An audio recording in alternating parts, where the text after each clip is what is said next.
is Thursday, October 13th here in Draft Shark Studios in Rochester, New York. Welcome to the Week 6 Preview Podcast. I'm your host, Matt Schauf. With me, as always, Jared Small. And Jared, we got a good one tonight. It's Washington at Chicago. There might be double-digit points in this one. There might be triple-digit passing yards in this one. We got Commanders favored by a half point. I'm not even sure if it's going to stick at that by the time we get to the game because it looked like the money was favoring the Bears in this one, but it barely matters. Over under 38. And I think that tells us most of what we need to know. You would like to not have to rely on this game for much fantasy value. Doesn't mean we're not playing anybody, but you'd like to not have it be an important game for your lineup. I think both defenses are really good plays in this game. Those are probably the two best fantasy plays in this game.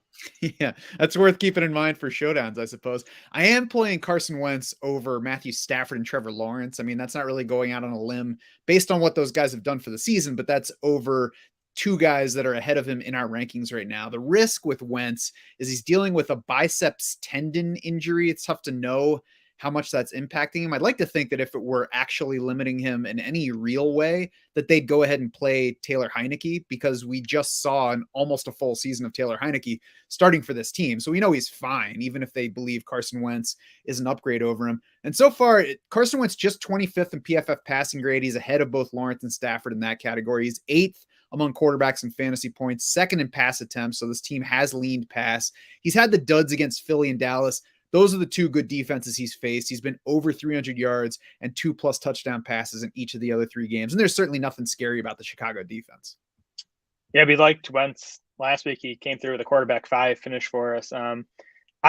I'd use Lawrence over Wentz, and we can get to Lawrence later. But my issue with Wentz is teams are going so run heavy against the Bears. You can check out the pass rate over expected stuff we have up on the site now, but we have that for defenses too. And the Bears are 31st in pass rate over expected against, meaning teams are going super run heavy against them. That's in large part because they're generally the Bears are generally playing from behind. Teams are able to milk leads against them. The Bears are also worse against the run than they are against the pass, according to Football Outsiders. Defensive DVOA, Football Outsiders has them 15th against the pass. So I just worry a bit about Wentz's volume in this game. I do think it's going to be a super low scoring game, so it's tough to get excited about the upside of any piece here.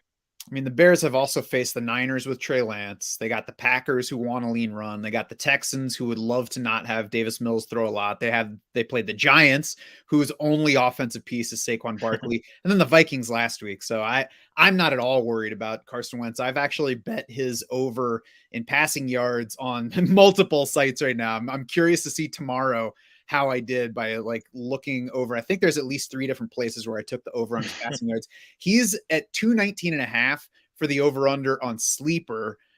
That's it. His number in the betting markets and elsewhere has gone up and down. It was up to 230, I think, on Underdog. It's back down to 222 or something like that. I'm taking the over on him because I don't think that this Washington team can lean run that much. I mean, maybe they're not going to throw enough for him to get 300 yards again, but I think 240 is pretty easily attainable. Yeah, that's about what we have him at, right? 240. And that's, we did project them for Washington to go a bit run heavier than they have so far this season. Even with that, we have Wentz going over. So I do like this spot a lot for Curtis Samuel. He's obviously been, a consistent fantasy producer all season because of the volume. He gets the slot matchup against Kyler Gordon. Kyler Gordon has allowed the most catches and the most receiving yards in coverage this season. Samuel's kind of been Wentz's top target. He's actually led the team in targets every single week so far this season. I think that's going to continue in this matchup.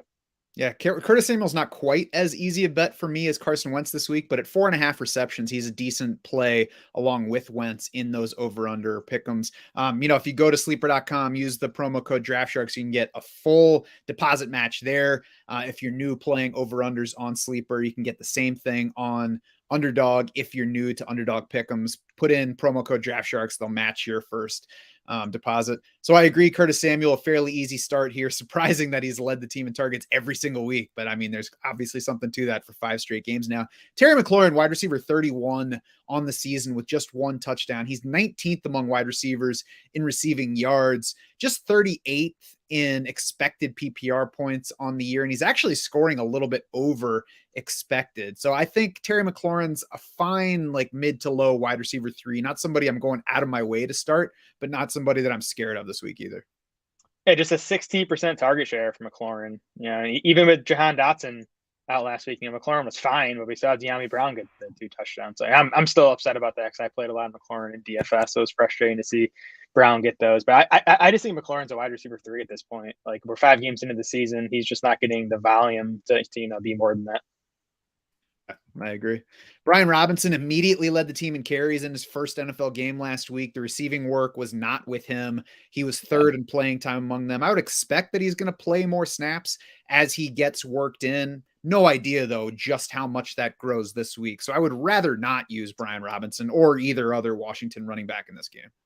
I would expect Robinson's role to continue to grow too. I mean, I don't think Washington wants Antonio Gibson to be a big part of their offense. I do worry though, Robinson in his second game now on a short week, like what that's going to mean for his. So I don't expect him to come out and get 15 carries tonight. I would bet on him leading this backfield in the carries, but it's probably going to be like 10 to 12 of them.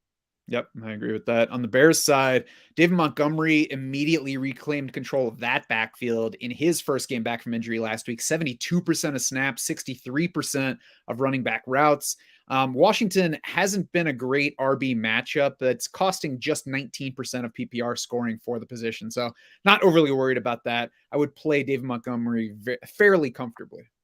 Yeah, he's a safe value bet, and this is a game where Chicago might not be playing from behind, so that could mean more touches for Montgomery. Mm-hmm.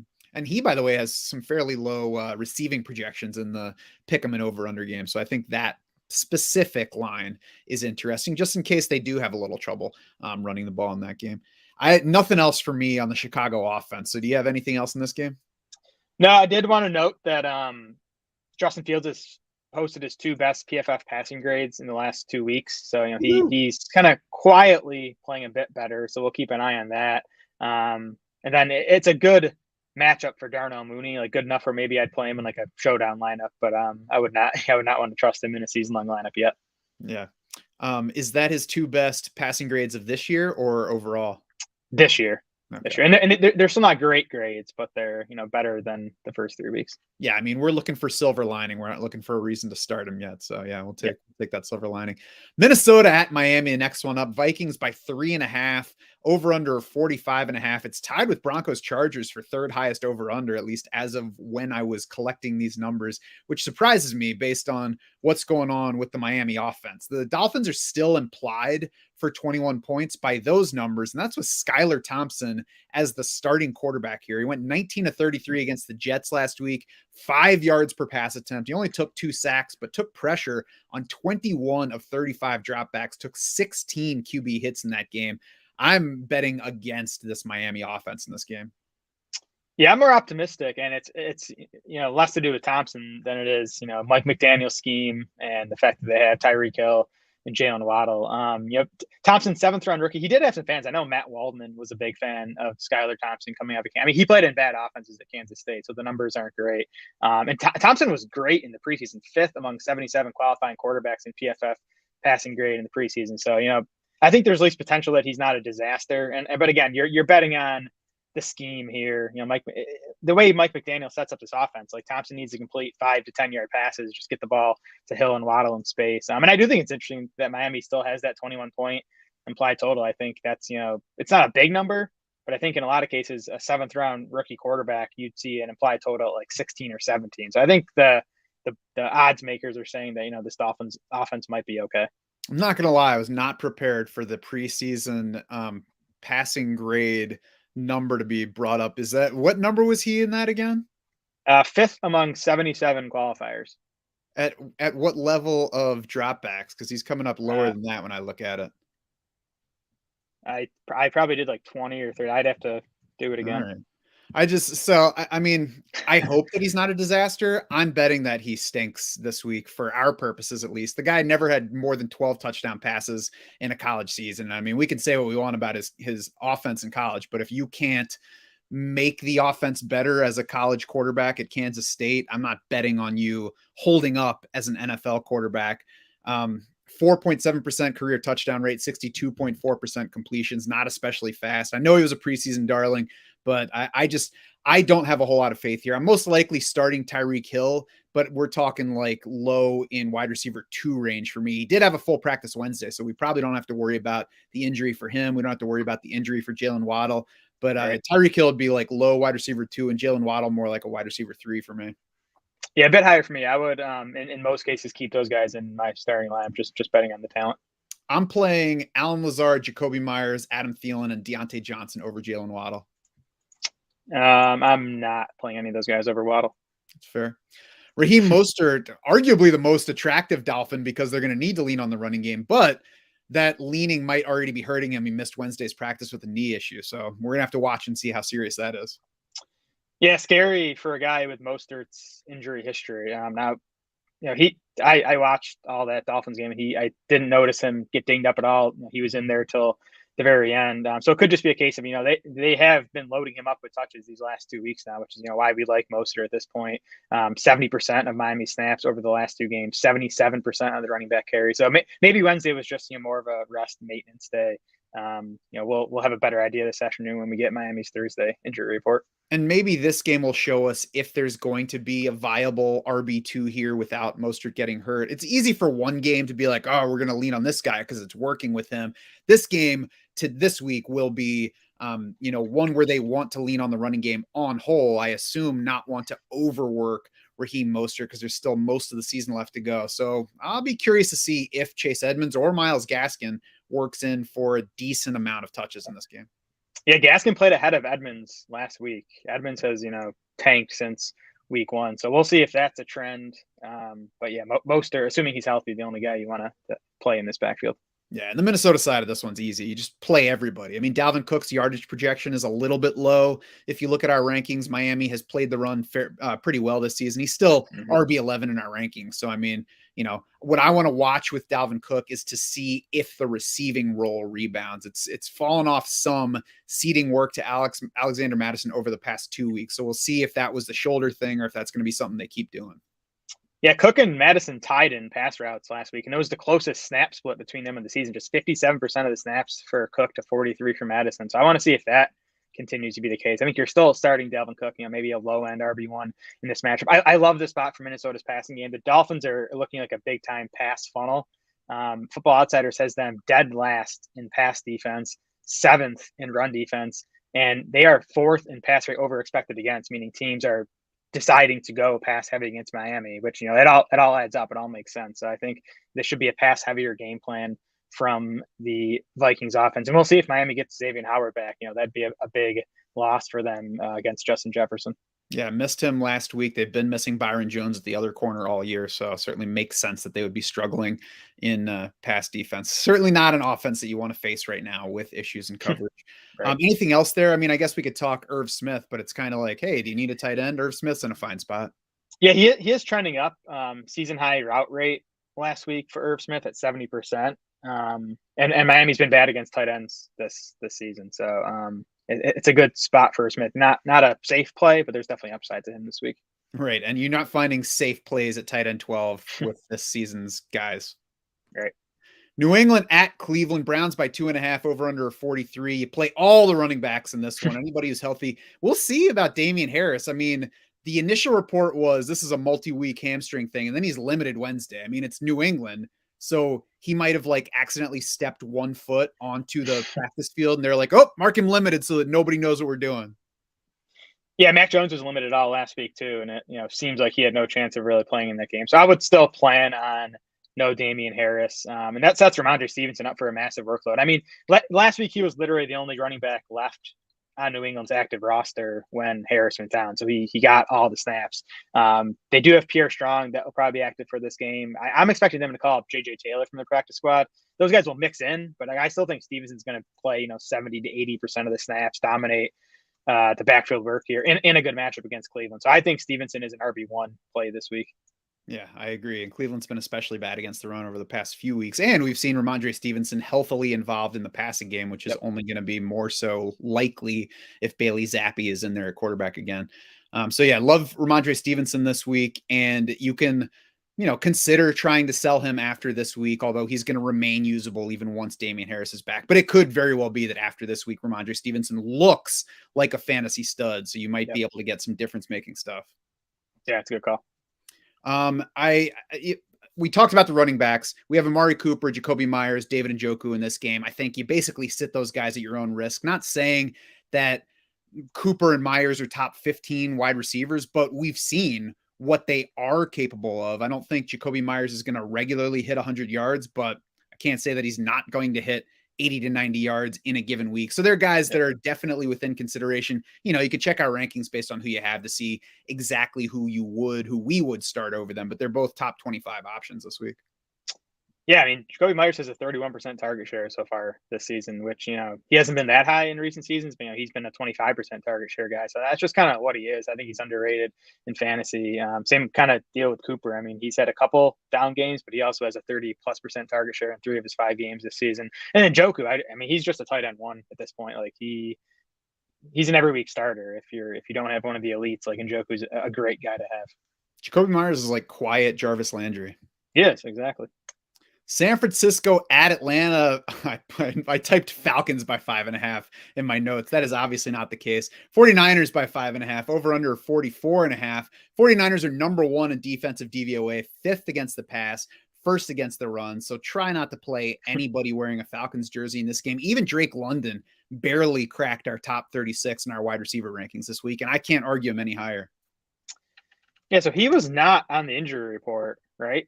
Yeah, because there was a report that he dealt with a knee injury in the 4th quarter last week, and that's why his routes were way down. But he's not on the injury report at all. So that's just Arthur Smith being Arthur Smith, I guess. Yeah, not excited about anything here. It does look like Kyle Pitts will be back for Atlanta. He was limited on Wednesday, but we know the story with Kyle Pitts at this point. Play him at your own risk. Yeah, Kyle Pitts was limited Wednesday. He's probably going to be limited Sunday. Do what you need to do, I guess. And the Drake London thing is just the latest. Like, if you have a choice between trusting and not trusting Arthur Smith, then go with not trusting him. On the Niners side, 65% of the routes for Drake London last week makes no sense. Yeah, behind Olamide Zaccheaus. Right. It should have been a game where Drake London saw 10 plus targets unless he physically couldn't. And it certainly doesn't seem like he physically couldn't. Yep. On the Niners side, Jeff Wilson Jr. has become an easy start. Similar to Ramondre Stevenson, though, he's a good guy to try to go ahead and trade now because we're going to be getting Tyrion Davis-Price and then Elijah Mitchell back. And even if Jeff Wilson keeps a role, it's not going to be clear backfield leader like it is right now. So I've seen lots of people ask about trading Jeff Wilson, and he's probably like the most realistic sell high running back right now because you could have gotten him off of waivers a couple weeks ago. Yeah. And Tevin Coleman looks good last week, and he mixed in. Now that that was a easy blowout win over Carolina. I think that's probably why Coleman got as much run as he did. I still think you're going to see Wilson getting the majority of the work in this backfield, and he's just been good. I mean, Wilson's been a top 22 half PPR running back in each of the last 4 games, since the Niners lost Eli Mitchell. So I agree he's a sell high, but I also think you can continue plugging him in as a pretty safe RB2 every week, at least until Mitchell gets back. Yeah, and because you didn't invest anything to get him initially, you don't have to sell him if you don't want to, if you don't get any good return. You can just play him out, and then if he runs out of value for you, then whatever, you didn't end up losing anything. Deebo Samuel, George Kittle, fairly obvious. I think George Kittle might be a sit candidate if he played at a better position. I would really like to see him get more than 17.4% target share, which is what he's gotten in his 3 games, all of those with Jimmy Garoppolo. But, with the way things are at tight end right now, it's tough to say that he's anywhere like outside the top 10. Yeah, he's at least out there for pass plays. I think, the concern with Kittle for most of his career has been, he spends a lot of time blocking. He's run around on 86% of the pass plays in all 3 games so far. That's a really strong number. As long as that continues, like he's going to have a few big games here or there. And, he's like you said, the position's so weak. I think Kittle's a pretty easy starter. Brandon Ayuk is down in Drake London territory without the kind of individual game target upside. 18.6% target share for him. That would be a fine number if it were a higher volume pass offense, but we're averaging 28.7 pass attempts through 3 Jimmy G full games this year. He averaged 29.4 per game last year. So it's just a low volume pass offense, and that's just it's a mediocre target share for the kind of offense that they run. Yeah, Ayuk has no week better than wide receiver 34 and half PPR points. He's been outside the top 40 in the other 4 games so far, and he's just 60th in expected fantasy points over the last 3 weeks with Jimmy Garoppolo, and even with the Niners going a bit pass heavier. So, I mean, the volume just hasn't been there for him. Anything else from that game? Nope.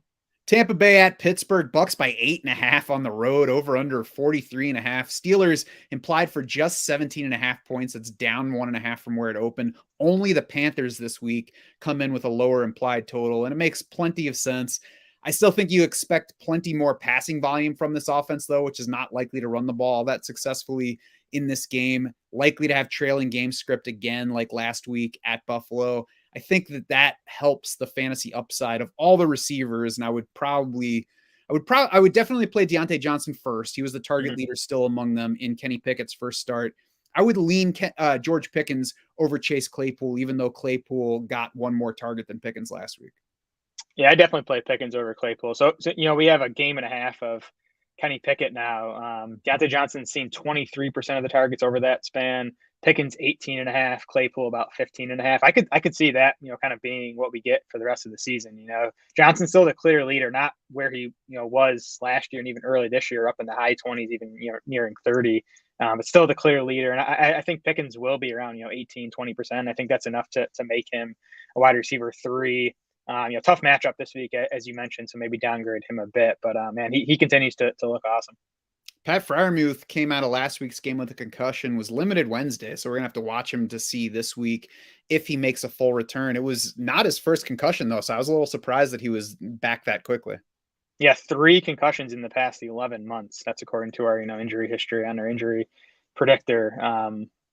So yeah, we'll see. I mean, the limited practice gives him a chance. If no Freiermuth, it's Zach Gentry as the Steelers' top tight end. Yeah, and if they're passing the ball 60 times, maybe that makes Zach Gentry more of a thing than we want him to be, but that's all we can say. Yep. The Bucks on the other side carry the third highest implied total for the week, tied with the Packers, and we'll talk about them in a few minutes. I'm definitely betting Bucks over Packers for what that's worth, though, on the offensive side. And I mean, really, you just play everybody that's obvious here or even close to obvious. There's a new injury for Russell Gage, though, so he definitely doesn't fit into the go ahead and play him category for most folks. Right. We've had the Bucks go back super pass heavy again these last 2 games now. 52 attempts for Tom Brady in both those games. So that's obviously good news for the wide receivers. I think it's good news for the running backs too. Like, you want Fournette catching passes, not running it 20 times because the running game has remained inefficient. So good news all around. I think Chris Godwin's another guy to watch. He was limited last week, ran around on just 54% of the pass plays. There was some speculation that he was, just rested in the fourth quarter with the Bucks holding a pretty comfortable lead, but Godwin was limited again in Wednesday's practice. So, he's going to carry some extra risk, especially in this game where, the Bucks might have a 2-touchdown lead again in the fourth quarter and be able to, sit Godwin for the last quarter. Mm-hmm. This, though, is an offense where it would be just fine to have 18.4% target share. The San Francisco one's not. And on that Bucks offense, so we talk a lot about not bothering to roster the handcuffs for starting running backs. I think Tampa Bay has certainly become one of the situations where I like it. We were hoping heading into the season that Rachaad White would be the direct replacement for Leonard Fournette. They are operating as though that would be the case. And we haven't gotten the Leonard Fournette injury yet. Based on his history, it's probably coming at some point. So this is a case where I would be in favor of buying the handcuff, stashing Rachaad White on your bench. That way, if and when Leonard Fournette goes down, you don't have to figure out who you're playing in his spot because you can just plug in Rachaad White. Yeah, I mean, he's an elite handcuff. I think he's even approaching like running back 3 flex usability, especially as we're getting into the bye weeks now. We have White right now 34th among running backs in our PPR rankings. He's played about 40% of the snaps in each of the last 2 games. And in the last 2 weeks, he's 29th among running backs in expected fantasy points. So, he's getting, and again, that's because Tampa's gone so pass heavy and White's getting the targets. So I think he's even usable this week if you're dealing with some bye week stuff. Yeah, he's basically Tony Pollard, but he's in an offense that's actually using him as a receiver. Exactly.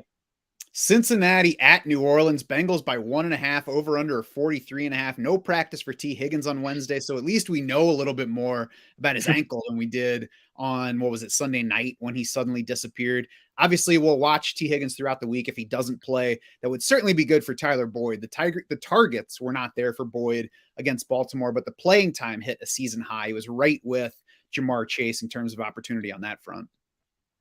Yeah, I think Boyd will be playable as a wide receiver 3 if Higgins is out. I think Higgins' absence would help Hayden Hurst as well, who had a nice game against the Ravens. He's up to 10th among tight ends in expected fantasy points.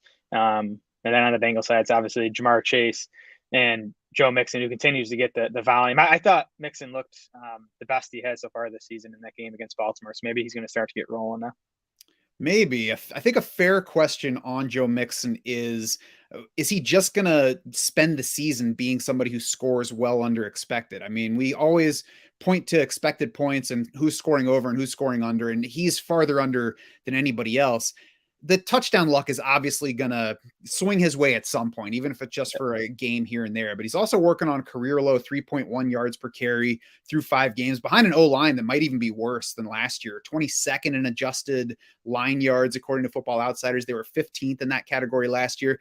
The offense on whole is disappointing this season. The coach has a spotty history in RB usage. We've already seen Samaje Perine step in for a touchdown. So I cannot but wonder, Jared, I'm not like panicking on Joe Mixon, but I wonder if he's more of a let's wait for a huge game and then try to sell him than a let's buy him because a breakout is definitely coming. Yeah, I mean, we had him as a hold in the buy, sell, hold a couple of weeks ago. Where like usually, if I saw someone with those expected points versus what he's actually scored, I'd say like auto buy. But I dove into the numbers for that article, and Mixon's efficiency stuff is down, so it's possible that he's just in decline phase at this point in his career. I don't see his volume getting scaled back a whole lot, though. So I think it's going to be tough for him to not score as at least like a low end RB1 the rest of the way on that volume. And people just hate Mixon. So I don't know if you're going to get enough value for him in a trade. But I agree that he's not somebody I'd go out and aggressively buy right now because I do have some concerns about his play. Yeah, I mean, he's never going to be a panic sell for me at any point this year because he's going to be their lead back, even if it just disappoints all year. He's going to be the lead back for an offense that should ultimately be okay. But yeah, I agree with he falls short of being a buy at this point. Over to the Saints side. Actually, there's nothing else on the Bengals side, right? Nope. Yeah, Saints side, we got no practice for Jarvis Landry. We got no practice for Michael Thomas on Wednesday. Obviously, have to watch those guys throughout the week. No practice for Chris Olave coming off of his concussion, and that points to him likely being out Sunday. So, we're going to have to see who the receivers are for this Saints offense. The quarterback was back on the field on a limited basis. Jameis Winston took part in limited practice Wednesday, so we'll see who he's throwing passes to. Worth noting that the Bengals defense has turned tough this year. Like, we would have guessed that this team would be meh to poor on defense and strong on offense. And so far it's meh to poor on offense. And the defense is 8th in overall DVOA. Yeah, they're playing well. We'll see who the Saints have available at wide receiver here. The Saints have gone super run heavy the past couple of weeks. And unless they get at least a couple of those wide receivers back for this game, I think that will continue. So that's good news for Alvin Kamara. And I think that means, Taysom Hill is probably a good bet to again play a big role in this offense this week. Yeah, and so the question is always going to be, should I start Taysom Hill over blank? And we've got one on YouTube right now from Ethan Cannon. It says, should I start Taysom Hill or George Kittle? So the question on Taysom Hill, the answer is always going to be, I don't know. It's up to you, because this whole thing that we do is all about educated guesses. And there's absolutely no way to educated guess Taysom Hill. If you're guessing on him by the numbers say no. He's got 1 target all year as a tight end. He's played 30 snaps in the backfield so far, according to PFF, 27 at either inline tight end or a receiver position, 44 on special teams. 38 of those have been on the punt teams, either coverage or punt return. So this guy, who has been the most effective offensive player for the Saints this year, is getting more playing time in punt situations than on offense. Now, that doesn't mean he can't score, but if a guy is touching the ball maybe 4 to 5 times a game and we have no idea where those touches are coming, then there's absolutely no way to predict it. He's probably, just like if you're talking likelihoods, he's likely to not help your fantasy team. But from what we've seen, the situations where he can get the ball, I mean, he could get 1 touch Sunday and be tight end 6. Yeah. I mean, you're playing Hill for the ceiling, right? I mean, he just scored 29 PPR points. Travis Kelce and Mark Andrews, I'd say, are the only tight ends right now that have that type of reasonable range of outcome. Now Hill's floor is 1 point. But if you're considering him versus, the tight end 10 in our rankings, that guy's floor is probably like 4 points in a full PPR league. So it's like you're giving up a few floor points to get that ultimate ceiling. So, I mean, for me, I'm starting Kelsey Andrews, Tyler Higbee, Zach Ertz, George Kittle, Dallas Goedert, and David Njoku. Those 7 guys, if I have them, I'm starting them over Taysom Hill. Then it's like Evan Ingram, Gerald Everett, Kyle Pitts. You could I'd have no issue playing Taysom Hill over those guys. So it's only those top 7 guys in the rankings that I would definitely be playing over Taysom Hill. Yeah, and my answer though is always going to be like, if you want to. It's never going to be like yes, because if he could very well get 3 carries in this game and do absolutely nothing. So, and then if we get 8 targets for George Kittle, for example, it's like those 2 things don't balance out. But that's why it's not playing coy or like trying to I don't know. It's not like trying to cover my butt. It's like I have no idea. Taysom Hill is completely different than anything we've encountered, and the way the season's going is good versus expectations coming in, because anybody who was drafting him in best ball or otherwise was not doing so because we were like, oh, now he's a tight end, he's going to catch 50 plus balls. We're like, okay, I can play him at tight end and he might play quarterback at some point. So it's good that he's spending more time at quarterback than he is at true tight end, but it's still like, a few opportunities a game that may or may not be in high leverage situations. So, I mean, it's totally a personal call. Well, he's so tough because he has the widest range of outcomes among any player in fantasy football, and there's no way to project him really. Like matchups don't matter for Taysom Hill. It's how are the Saints going to use him in their game plan that week, and we have no way of knowing that until the game starts. I will say that if you want to figure out whether to use him versus whoever else you're considering starting, throw out last week, because there will absolutely never, ever be another game like that.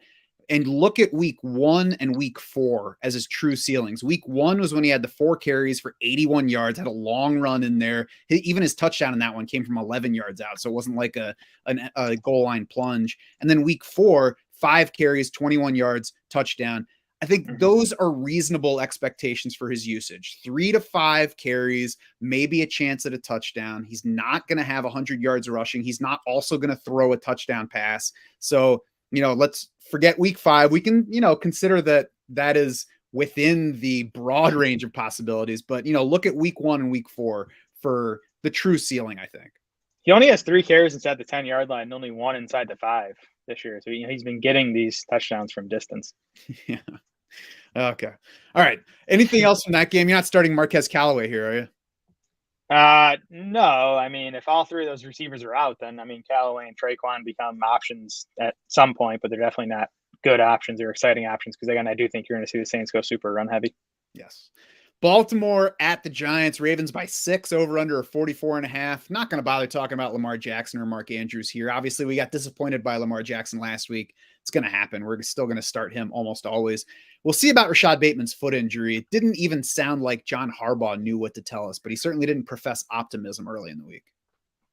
I mean, no practice on Wednesday, so that doesn't bode well for Bateman. I mean, the foot issues can be tricky too. So at this point, I'd plan on not having him. And if Bateman's out, I think Devin Duvernay is in play as a wide receiver 3. The matchup's good here against the Giants, and Duvernay last week led the wide receivers with 84% of their routes, 7 targets, was a 22% target share, and got 3 carries. I mean, if you watch the game, it was pretty clear they were trying to get the ball into Devin Duvernay's hands. Like, he's there at this point with J.K. Dobbins still, coming off the knee thing. I think Duvernay is the Ravens' second best weapon outside of Lamar Jackson. So I think he's going to continue to be a pretty big part of the game plan. Yeah, even though he didn't play like a true wide receiver 1 role last week, they were clearly trying to get him the ball. So I like Devin Duvernay as an option this week. I would start him over somebody that we'll talk about later in the show at wide receiver. He's down in Brandon Ayuk territory. And then if Rashad Bateman is back, which doesn't seem likely at this point, but probably somewhere down in the low 40s, what do you think for Duvernay? Yep. J.K. Dobbins' snap decline last week, which was apparently not based on any injury setback or anything, just a pitch count that he was on. But it shows that we can't trust him at the very least. I think he's a use if you need him player, as opposed to somebody that you target regardless of matchups, really. Yeah, I mean, I'd like to not have to use J.K. Dobbins. He is sitting 26th in our rankings right now. Matchup's good here. I think you're expecting like 10 carries right now for Dobbins at this point. Maybe he gets a few targets. He probably needs to score really pay off in fantasy. But decent chance to do that this week with the Ravens sporting the big implied total. He's sitting just ahead of Eno Benjamin and AJ Dillon in our rankings right now. That's assuming James Conner plays. I'm assuming, Jared, that Eno Benjamin jumps ahead if Conner's out, right? For sure, yeah. And I'd even probably use Dillon over Dobbins. I mean, we'll get to Dillon, but I'd probably lean towards him. But that's the range Dobbins is in at this point until we see him get that big workload. Yeah, I would. That's Dillon was the one I was getting at too. We saw that game's up next, but we saw his work fall off last week. It's not a trend; it's an outlier at this point. So we're gonna have to see where it is beyond that. But I believe in the Green Bay running game more than I do J.K. Dobbins and his usage right now. Yep, that's fair. On the Giants side, still no one for me besides Saquon Barkley, so I'm not even sure how much there is to talk about. Yeah, that's exactly right. We'll see if it seems like Wan'Dale Robinson has a chance to play this week. Darius Toney hurt his other hamstring, so he's out of the picture for a while. It seems like. How many hamstrings does he have? I thought he already hurt his other hamstring. I can't keep track anymore. Nah, that's my other hamstring. Jets at Green Bay up next. Packers by 7.5 in this one, or 7, depending on where you look, but it looks like it's more commonly 7.5. And Jared, I bet the Jets plus 7.5 this morning. And so we've got the Packers tied for third highest implied total with the Bucks. As I mentioned earlier, I think that the Green Bay is still getting too much credit despite what they've done so far this year. It's obviously not a tough matchup. The Jets are 21st in defensive DVOA. The Packers are 8th in overall offensive DVOA, but they're 3rd in rushing, which is carrying it, 13th in passing. They're 22nd in scoring, 14th in yards per play. It's just a mediocre offense, and I have a tough time betting on that offense beating any team by 8 points right now, especially a Jets team that, even if we're not trusting them to put everything together, they've got a lot of talent on offense. They do. I think I would have rather bet the under on the Packers team total than Jets. I just don't want to put money on the Jets still. I don't trust Zach Wilson on the road either. Sure. But yeah, I mean, you're right. And I think this is kind of what we expected the Packers offense to be. I mean, we were way below market on Aaron Rodgers in our preseason rankings. Just because this remains a slow offense, it remains a run-leaning offense, and I mean, Allen Lazard and Romeo Doubs have been solid, so that's not really the problem. It's just Rodgers doesn't have that elite fantasy ceiling without Devontae Adams right now.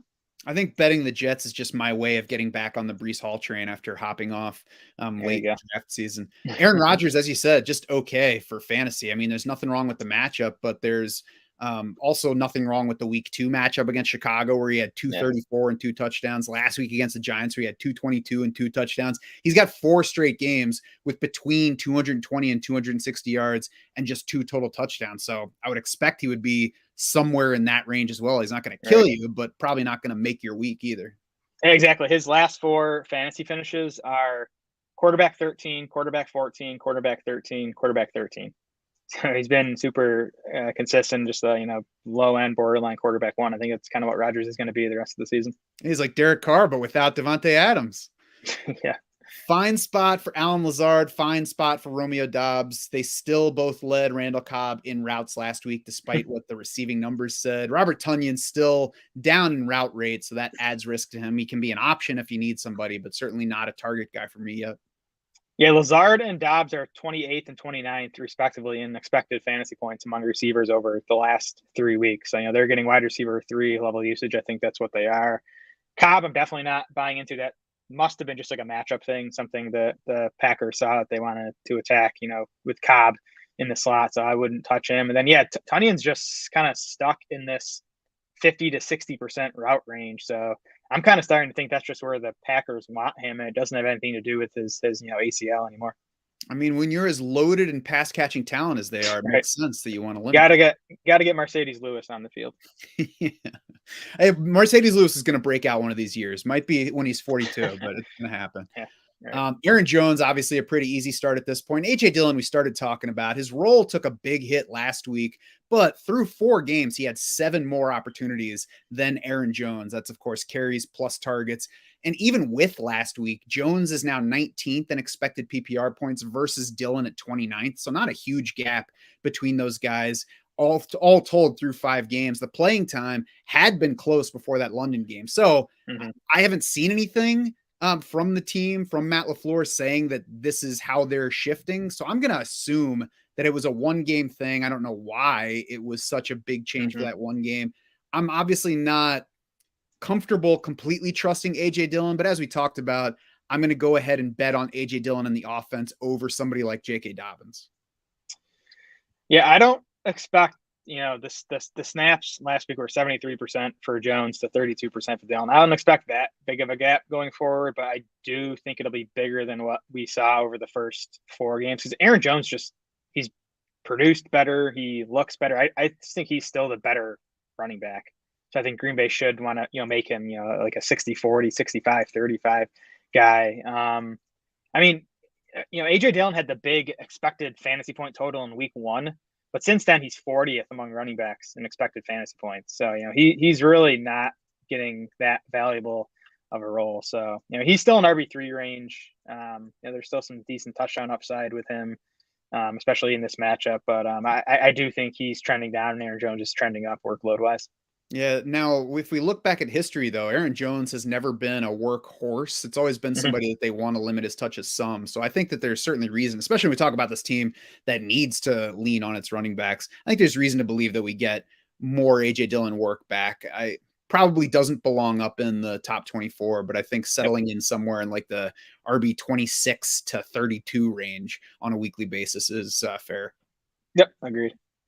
On the Jets side, Breece Hall has taken over despite the Michael Carter 2 touchdowns last week. It's Hall leading the backfield at this point, and he's really the only Jet that I'm comfortably starting right now. And, you might look at the way that he performed last week, getting 100 receiving yards on 2 catches and think, all right, I'm going to go ahead and sell this guy as a running back who still lost 2 touchdowns to Michael Carter in a Jets offense that I don't trust. But I would still call Breece Hall more of a buy than a sell high now that he's taking over the backfield. He got 17 and 18 carries the past 2 games, 23 and 20 opportunities over those 2 games.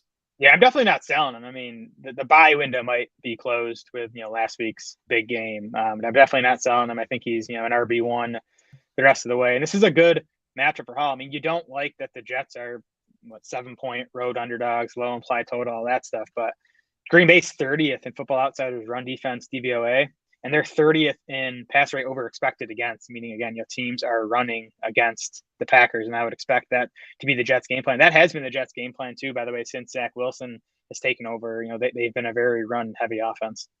I think this is going to be a close game, and my money is hoping that it's going to be now, too. Awesome. That'd be good for Breece Hall. Anything else from this one?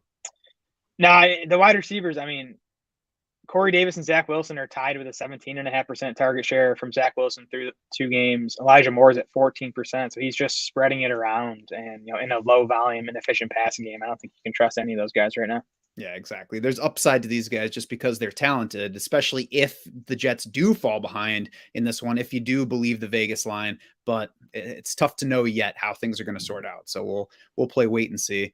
Yep. Jacksonville at Indianapolis, Colts by 1.5 in this one, over under 42. Less than a month ago, Jared, 24-0 Jacksonville in this very matchup in Jacksonville. We had solid fantasy days from Trevor Lawrence, James Robinson, Evan Engram. We had a stellar fantasy line from Christian Kirk. Then they beat up the Chargers the following week, and then it all fell apart. I guess that it took them another week at least to get over being soaking wet from Philly. So now we got to see what this team really is starting this week.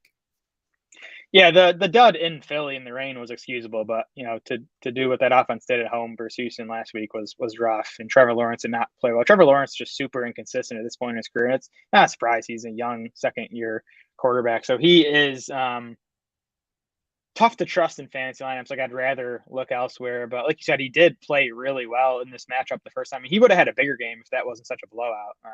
Completed 25 of 30 passes, so it was super efficient. And the Colts are much tougher against the run than the pass. They're 21st in pass defense DVOA. So this, could be a more pass-heavy game plan from the Colts. So there's upside to Trevor Lawrence in this matchup. There's upside. I would like to not have to start him, but there are certainly quarterbacks out there that I would start him over, Russell Wilson being the first one that jumps into mind. Christian Kirk's really the only Jaguar that I'm starting pretty confidently, less confidently than before the Jaguars' last 2 games, but his season started with 3 straight 6-catch games. Then even in that bad game in Philly, he got 9 targets. Then even last week in the 3-target game, he led Jaguars pass catchers in playing time. So there's just been, 3 very good games and then 2 but games. So that keeps Christian Kirk pretty easily inside the top 24 for me. Yeah, from a volume perspective, last week looks like the outlier. Just 6% of the Jags targets. Kirk had seen 20+% of the targets in each of the Jags' first 4 games. He caught all 6 of his targets in the first matchup with the Colts. Caught 6 for 78 and 2 scores. The Colts slot corner Kenny Moore has been struggling this season. You look at his PFF coverage grades or his yards allowed in coverage. He's near the bottom of the league. So it looks like a good matchup for Kirk in the slot. Mm-hmm. That tends to be the case with cornerbacks. You're like, oh, this guy was excellent last year. Yeah. Oh, he's not so good this year. That happens all the time with those PFF coverage grades. I would like to not use James Robinson or the other Jags receivers in this one because of how the team has played the past 2 weeks. Obviously, there will be a lot of cases where you need to, but I would like to not if it's a close decision. It is a positive matchup for Evan Ingram, so I would feel fine about using him. Of course, if you don't have tight end god Taysom Hill. Yeah, great spot for Ingram. The Colts 22nd in adjusted points allowed to tight ends. Football Outsiders has them 26th in tight end coverage. And the Jags featured Ingram in that week 2 meeting. He had 27% of the team's targets in that game, caught 7 of his 8 targets. So I think he's a nice PPR option this week if you don't have one of those top end tight ends. Yeah, you can find our adjusted fantasy points allowed to see just how good those matchups are on the fantasy points allowed page. You can find it on the strength of schedule page. You can find it on the rankings pages. You can find it in the free agent finder. It's going to help you in all those spots, not only decide who to start that week, but also, potentially who to pick up to fill spots at various positions. Jared, before we get to the next game, here's an interesting trade question from YouTube. We've got trade Lamar Jackson for Chris Olave and Dak Prescott. What do you think about this one? I mean, I hate to cop out, but I would need to see this team's wide receivers to see how big of an upgrade Olave would be. I think you're losing quite a bit at quarterback. I think Prescott's going to be fine, but Lamar is one of those 3 or 4 guys who is a real difference maker at the position. Yeah, I love the upside on Chris Olave, but it also matters whether you're starting 2 or 3. If you're starting 3 wideouts, of course, it adds value to Chris Olave. If you've got the kind of roster where he's probably going to be a starter for you most weeks going forward, then I think it gets to be okay. Otherwise, you're giving a difference maker at one position for, pretty good options at 2 positions. Right. Yep. Carolina at the Rams, 4:05 Eastern time start here. Rams by 10, which shows you how bad Carolina has been because the Rams have not been very good. Over under 41 for this game. And I'm just avoiding this game as much as I can overall. We'll start on the Carolina side, I guess, because there's no Baker Mayfield at least. So we've got some, I don't know, there's room for people to be enticed by the unknown here because we haven't seen a whole lot of PJ Walker. But what I will say about PJ Walker is he's been available throughout the whole time where these Panthers added Teddy Bridgewater, then Sam Darnold, then Baker Mayfield. They could have used PJ Walker as a starter at any time over that stretch instead of buying each of those guys for either amounts of money or draft picks, and they have never done so other than when they need to.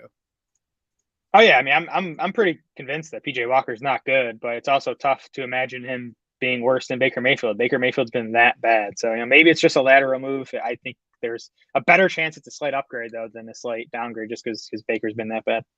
I don't think there's any reason to bet on an upgrade here. I think we can treat it as a neutral move, and that makes me want to keep avoiding an offense that's been avoidable this year. Yeah, so DJ Moore is the guy to talk about. In Walker's 2 starts, small sample, obviously he's targeted DJ Moore on 29% of his throws. He also targeted Christian McCaffrey on 34% of his passes in their 1 game together. So at least the guy seems to know where to throw the football. And the Rams, 30th in adjusted points allowed to wide receivers through 5 games, and they've been getting crushed by number 1 receivers. Football Outsiders says them 29th against number 1 wideouts. They allowed 122 yards and a touchdown to Steph Diggs, 86 yards and a score to Drake London, 140 yards and 14 catches to Marquise Brown, 115 yards and a score to Deebo Samuel. So it's a good matchup for DJ Moore. You can say that much. We'll see if the quarterback can get him the football.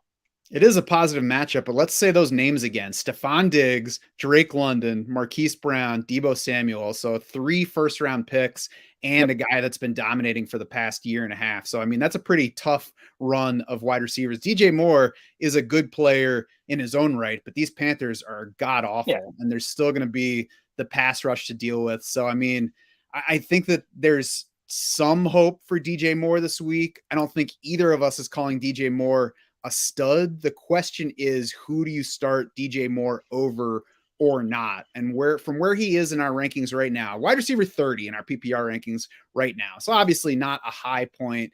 That puts him ahead of Terry McLaurin, who I would play. And then, after that, it's kind of an either way type of thing. We've got Juju, Rondale Moore, Drake London, Brandon Ayuk. Like, if you want to play DJ Moore over Brandon Ayuk, that's fine. I'm certainly not going to make an argument there. I think there's probably a higher ceiling for Rondale Moore this week, even than DJ Moore, though. I mean, I'll never argue too hard against Rondale Moore love, but I mean, yeah, I think Moore is a wide receiver 3. I think he's higher than he's going to be most weeks in our rankings because of this matchup against the Rams. I'm not super excited to use him. I would not call him a must start, but again, with 4 teams on bye, I think he's in the wide receiver 3 discussion. Yeah, I'll certainly give him that. On the other side, we're going to have to watch Cooper Kupp's foot injury. We're going to have to watch Tyler Higbee's ankle injury. They both missed practice Wednesday, so we'll see where things go. Sean McVay said we're going to be smart with those guys. So he didn't say that's nothing, we're not worried, and they're going to be playing. He said we're going to be smart. So that means that there's at least something bothering them. So, we'll see where everything goes there. Cooper Kupp, for what it's worth, his yardage line in the underdog pick'ems came down a couple yards, I think 3 yards from where I first got the numbers to when I looked at him this morning. So, there's at least a little bit more risk in there. Not like you're sitting Cooper Kupp, but maybe that for like DFS decisions, you should factor in some injury risk here. Yeah, I'll keep an eye on those 2 guys. I mean, who are 60% of the Rams passing game right now. I mean, they're the only 2 guys that you want to be using in this offense. Matt Stafford's been horrible. He only has 1 week higher than quarterback 17. He's been quarterback 29 or worse in 3 of his 5.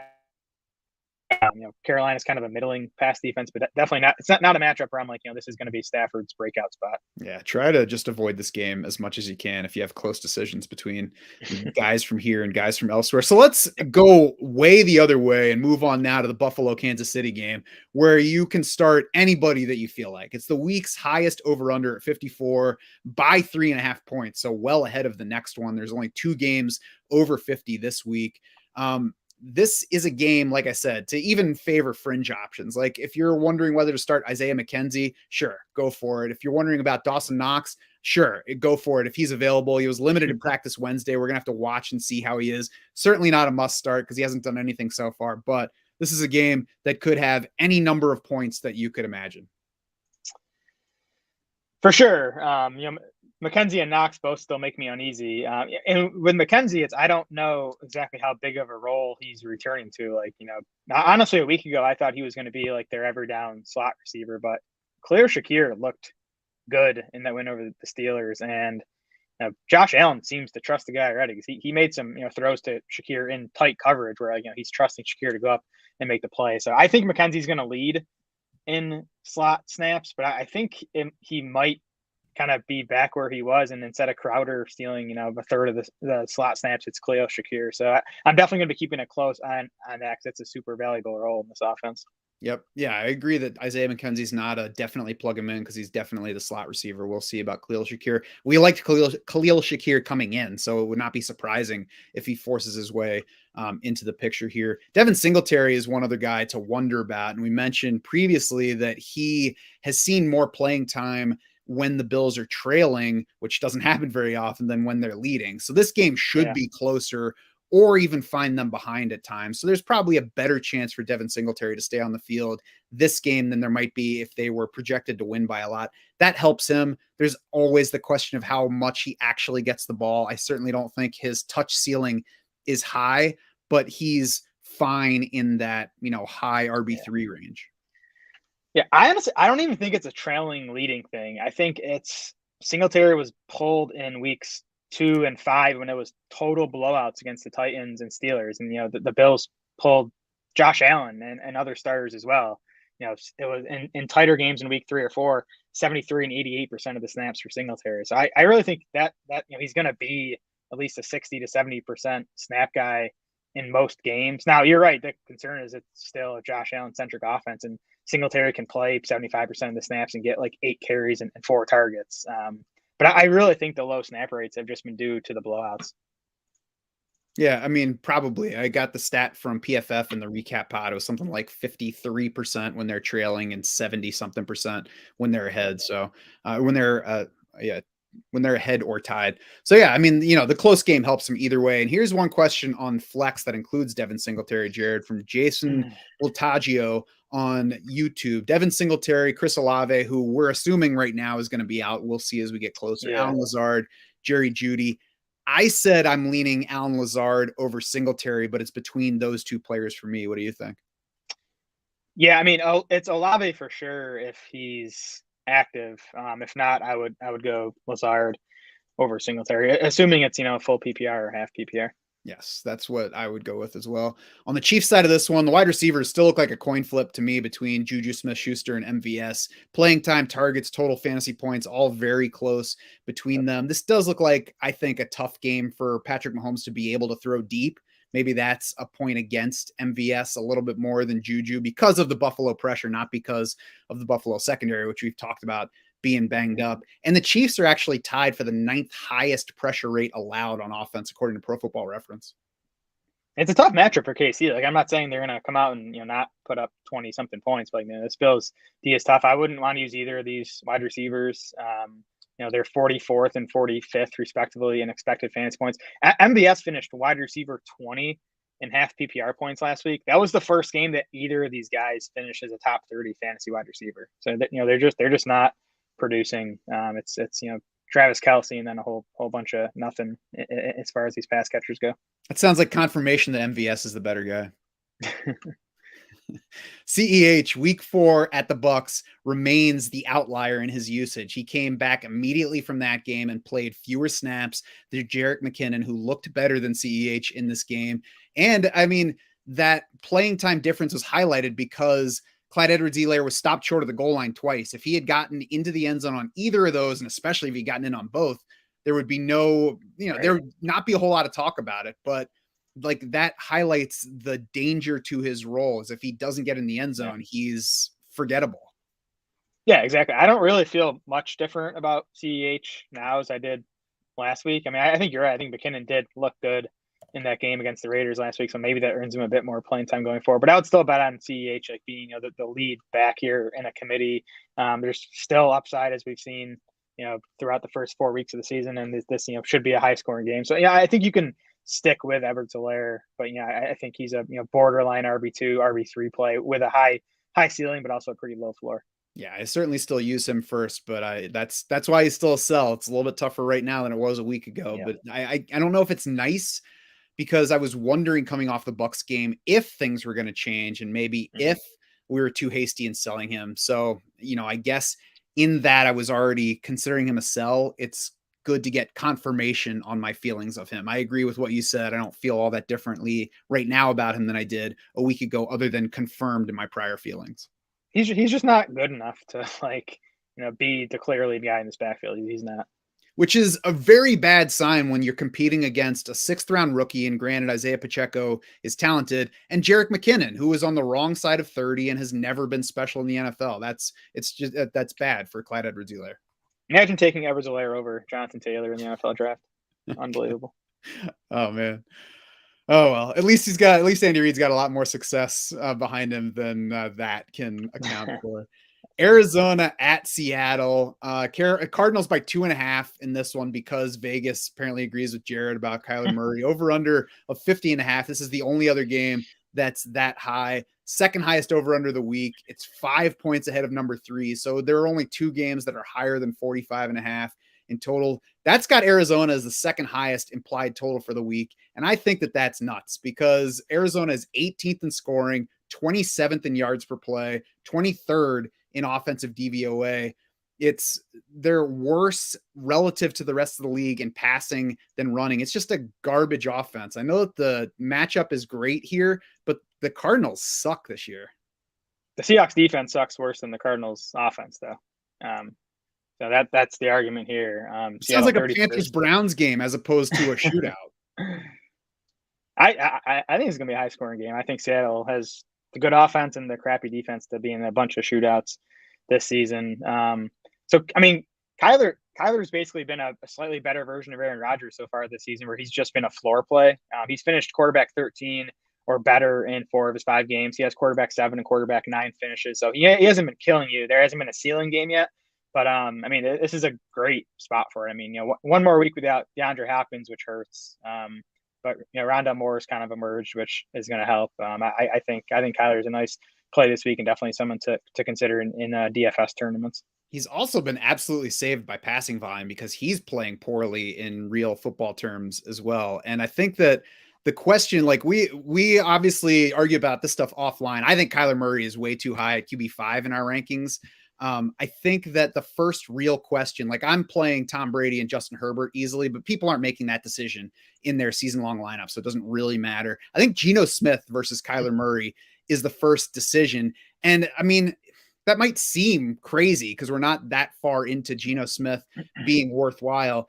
I'm honestly not sure which of these guys that I would start in my own lineup if I had that decision to make. So the comparison with Geno versus Kyler is basically, do you believe that in what's going on this year, or do you believe in everything before this year? Because everything before this year says Geno Smith is not that good and Kyler Murray is decent and on the rise. This year, Geno Smith has undeniably been way better than Kyler Murray in every way. Seattle's offense, first of all, is number 1 in DVOA right now, number 1 in passing DVOA, number 12 in rushing. They've got Tyler Lockett and DK Metcalf at wide receiver, so easily a better set of wideouts than Kyler Murray has overall right now because he doesn't have DeAndre Hopkins back yet.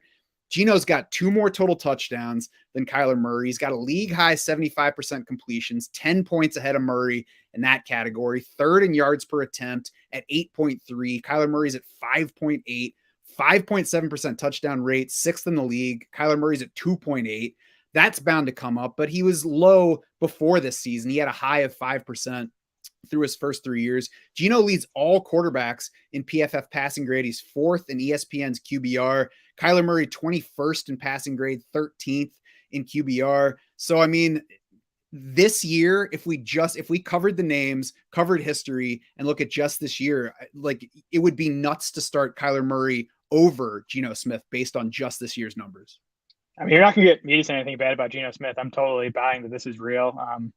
Yeah, a couple of those freaking throws he made last week against the Saints were unbelievable. The touchdown to Tyler Lockett, he had another throw to Tyler Lockett when he rolled out to his left and just threaded one over a DB. I mean, he's playing awesome. You mentioned all the stats, and it's a great matchup here. Here's, to me, the best argument for Geno over Kyler. The Cardinals defense is 1st in pass rate over expected against. Teams are throwing against Arizona.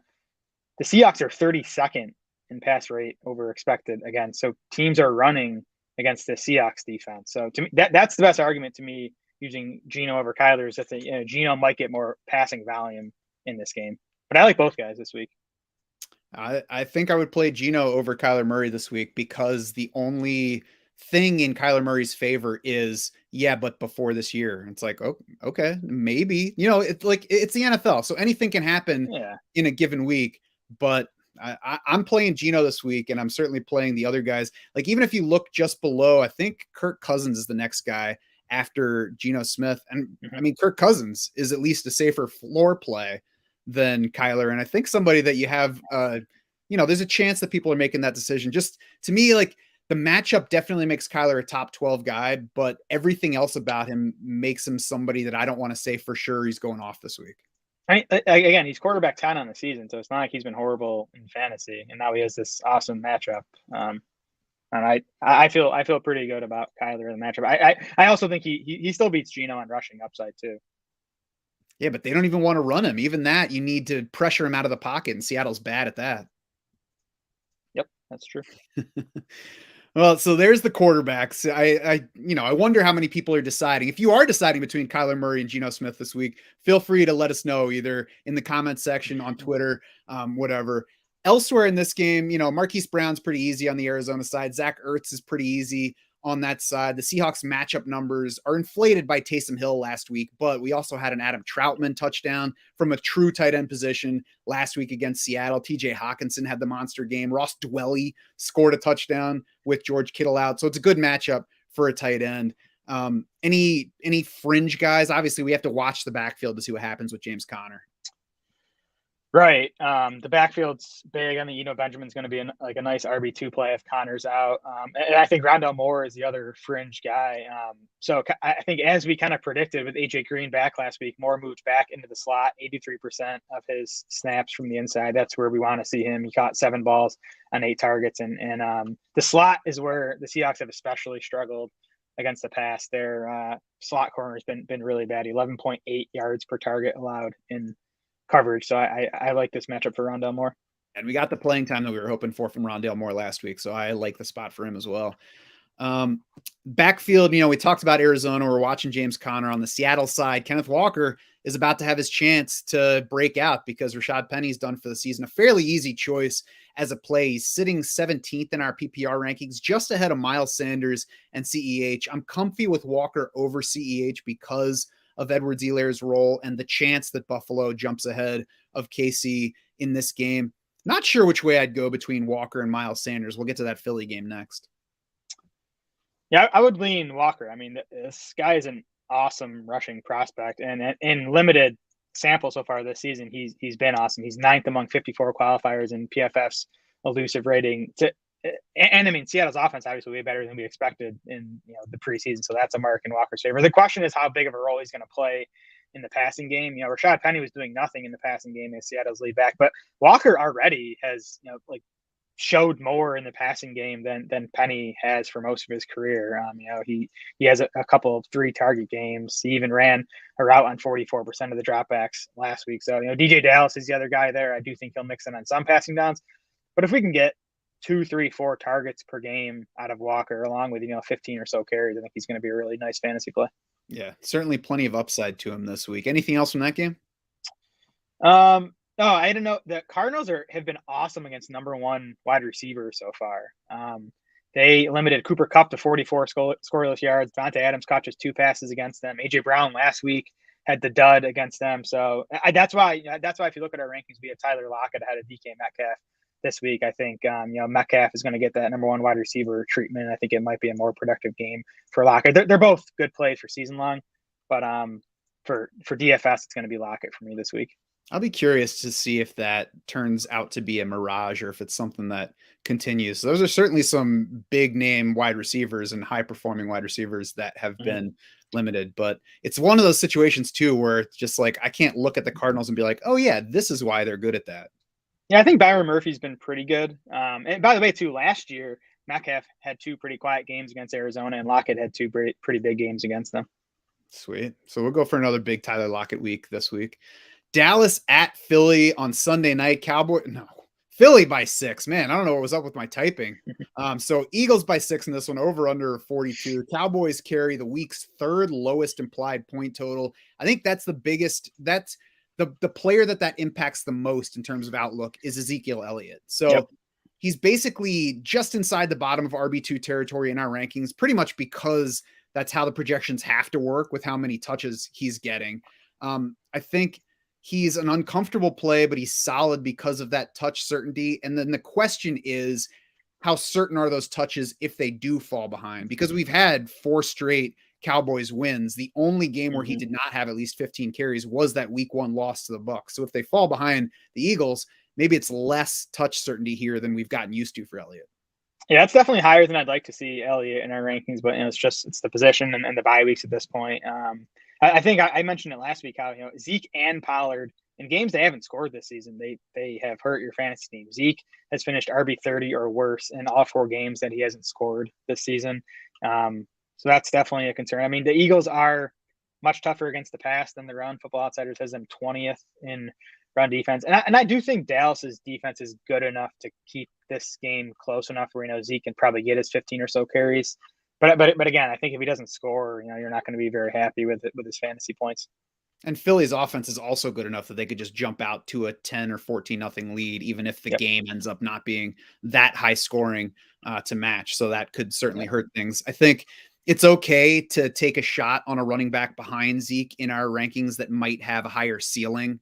Like I said, the projections kind of dictate that you can only put Zeke so low without, I don't know, I guess building more bias into Mhm. game flow here, assuming stuff like Philly going up by a lot of points early. I Yeah. think where you could hedge that, if you're feeling uneasy about it, you start the running back that looks like it has a higher ceiling, and then you can bet Ezekiel Elliott in an underdog pick'em or a sleeper over under because his yardage line right now is 51 and a half yards. Mm. He's been over 51 and a half in 4 of 5 games so far. So he's a very good bet to get beyond that level, unless he has just 10 carries like he did in week 1 against the Bucks. Anything beyond that, he's a pretty good bet to Yeah. exceed that number. Yeah, I mean, what's really fueling Zeke's projection is the Cowboys have gone super run heavy with Cooper Rush under center the past 4 weeks. They threw on just 30% of their plays last week against the Rams. Now that was with playing with the lead throughout, which obviously impacted that. But again, I do think they're going to go as run heavy as they can in this game. And we've got no Dak Prescott again in this game, so it will be more Cooper Rush. Week 1 was also the playing time high for Tony Pollard, 55% of the snaps in that game. Since then, 39-44, 39-42. So not usable level for Tony Pollard, despite what the long touchdown run against the Rams might suggest last week. Such a sick run, too. Like, why would you not want to get that guy the ball more? But until we see it happen. Yep. Can't bet on it. Dalton Schultz limited Wednesday, but I'd have to be really hard up to play him. Left week 5 early with more knee trouble. I don't know. I felt like they rushed him back to begin with. Then he, hurts it again. So I don't know what they're doing with Schultz, but you definitely can't trust him in fantasy lineups this week. There are 3 Saints tight ends ahead of Dalton Schultz in our rankings this week. Oh my gosh. What a sport. On the Philly side, all the usuals comfortably inside starter territory. The lowest that I see is Devontae Smith at wide receiver 29. He's going to be one of those guys that you just never feel totally comfortable starting or not starting. He's out targeted AJ Brown since week 1. It's 34 targets to Devontae Smith, 32 for AJ Brown. Brown just slightly ahead of Devontae Smith in expected points since then. It's Brown's 21st among receivers, Devontae Smith 25th among receivers. So I think I think week 1 sort of made it look like Brown was going to be the clear lead guy here, but I really think it's going to be closer than a lot of people think right now. Yeah, and I mean that's what we didn't like about AJ Brown heading into the season. Not I don't believe in AJ Brown, but Devontae Smith is also pretty good, and there's only going to be so many targets to go around, so that's coming to fruition. I think what's keeping them both from smashing is that Philly is right around their passing versus expected, and we we saw some possibility of this team going pass heavier, but they seem to be settling into their sweet spot right now where they're not going crazy with the passing volume, and they certainly don't need to. Yeah, which makes sense. I think they should kind of be middle of the pack there. And the Cowboys, by the way, teams are going run heavy against the Cowboys. And that makes sense because they're 18th in Football Outsiders run defense, DVOA, 4th against the pass. So you could definitely see the Eagles lean run in this game. Yep, Miles Sanders at RB18 mentioned he's right behind Kenneth Walker. I think it's really a toss-up between those two. Either guy could get 20-plus carries in their respective game. I do think that there's a better chance that Philly controls their game. That's certainly what the Vegas lines say, so maybe that's a slight point in favor of Miles Sanders. Kenneth Walker is probably a more talented runner at this point, though, so, like I said, it's really a coin flip between those two if you're facing that specific decision. All I know is I'm really looking forward to getting Miles Sanders versus Jeff Wilson Jr. wrong for the 3rd straight week. Well, who are you going with? So I know who I can play the other guy in DFS maybe. I don't know. I'm not going to decide until right before I have to, so that there's no time for the football gods to review it. The Eagles are getting Boston Scott back this week. I know it's not a major thing, but he did average like 3.5 carries per game over the first few weeks, and I think that's going to come out of Sanders' workload. So maybe shave a carry or 2 from his projection. Anything else from that game? No. Denver at the Chargers to close us out on Monday night. Chargers by 5, over under 45.5. A healthy Russell Wilson has been crap this year. So a less than 100% Russ versus a talented defense, I am not even considering unless I need to use him. Comfortably playing Carson Wentz over him tonight. I'm playing Matthew Stafford or Trevor Lawrence over Russell Wilson as well. I would too, and I don't even like Wentz or Stafford this week, but I would play them over Russ. I don't know if you read the article from Ian Rappaport about Russ's like shoulder injection, but there was a weird sentence in it where Rappaport was like, usually this injury is not treated with an injection, and guys need to rest. This is the same injury that Dak had last summer, and he didn't throw for like a month in August. So I don't know. I'm not a doctor. I don't know Russ's exact situation, but it seems like he might kind of be trying to push through an injury that he shouldn't be pushing through. So like you said, he's been bad even when he's been healthy. So Jared, you can't ride if you're not pushing through, man. Got to right. keep riding. Cortland Sutton, Jerry Jeudy, Melvin Gordon, all okay, but certainly not good options. Could be a nice spot for Melvin Gordon, especially with the Russ arm questions. Softer run D than last week against the Colts. There's a chance that they fall behind in this one, which is the knock on him. But Melvin Gordon should still be okay on the passing side. The other question is, how much Mike Boone do we get? Or Latavius Murray? Right. So Sutton's like a comfortable starter to me. He's eighth among receivers in expected fantasy points. He's 15th in actual fantasy points. So even with a crappy offense, he's been producing.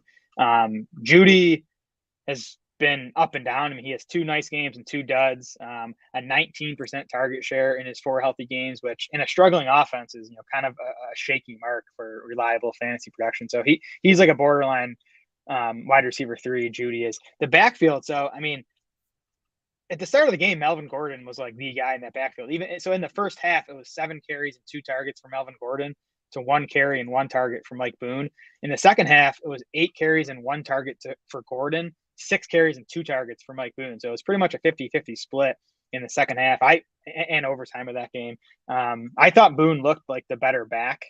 So we'll kind of see how it goes from here. And like you said, Latavius Murray is expected to be active this week, so he might get mixed in too. It is a good matchup against the Chargers, but I think Gordon's projected volume is a pretty wide range on it this week. Yeah, I use Gordon first, but I'm not going out of my way to start a Broncos back, especially with the chance that they fall behind in this one, as you can tell by the 5.5 point line.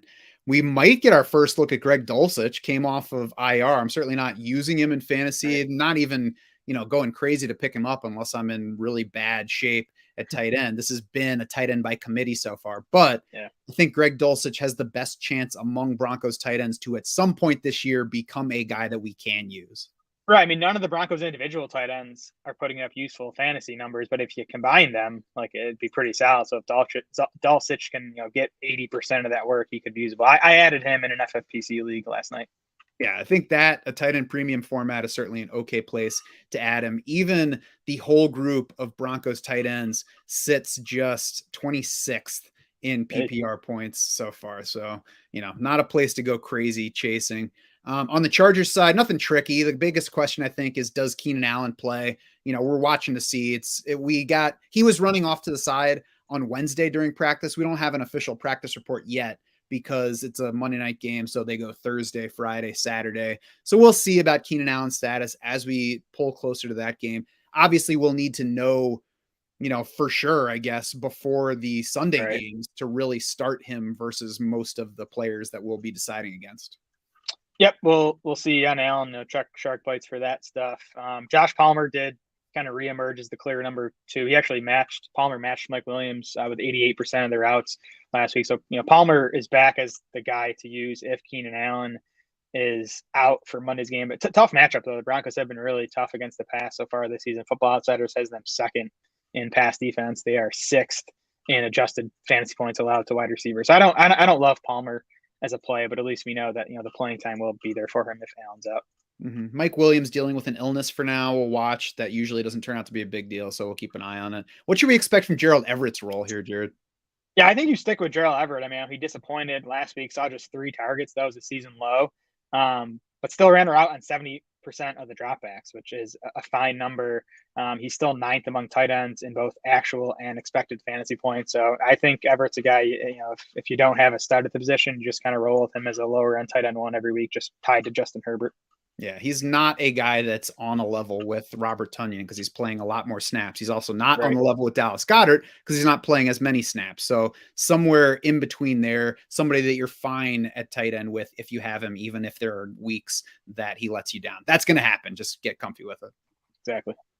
Well, that's going to do it for this week 6 preview edition of the podcast. Head over to draftsharks.com now. You can see exactly how we stack up all of these guys against each other at their position. That includes the flex, which gets its own page among our rankings. Of course, your best view is likely to be the My Team page, which applies our projections to your league's scoring and lineup settings to make full lineup recommendations for your specific team. And from there, our free agent finder is just a click away. So that's going to show you the top options available in every one of the leagues that you sync up to draftsharks.com. You can sort that either by that week's projections or season-long numbers. You can still become a DS Insider now. You can take advantage of all those tools to help you set your best lineup every week and make the moves that you need to win a championship in your league. Plus, our trade partner navigators in there as well. So if you don't want to become a DS Insider, but would still like to support us, you can check out our partner links at the footer of this podcast. You can subscribe to our show on any platform that you choose. We appreciate all of it. For Jared Small and the rest of the Draft Sharks crew, I'm Matt Schaff saying thanks so much for swimming with us.